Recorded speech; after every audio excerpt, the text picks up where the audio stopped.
एका गावात एक बाळ होतं. गणपतीशिवाय काहीच सुचत नव्हतं त्याला. रोज पूजा, रोज जप, मित्रांबरोबर जंगलात जाऊन दगडांना बाप्पा मानायचा.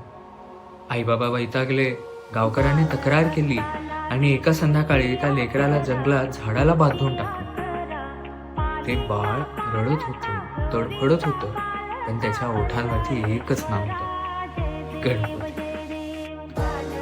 गणपती आला, शांत पण डोळे भिजवणारी तयारी. त्या लेकराला हात लावलं आणि म्हणाला, आजपासून माझं नाव बल्लाळेश्वर. हे गणपतीचं केवळ एकच मंदिर आहे जे भक्ताच्या नावाने आहे. पालीमध्ये अजूनही ते झाड तसंच आहे.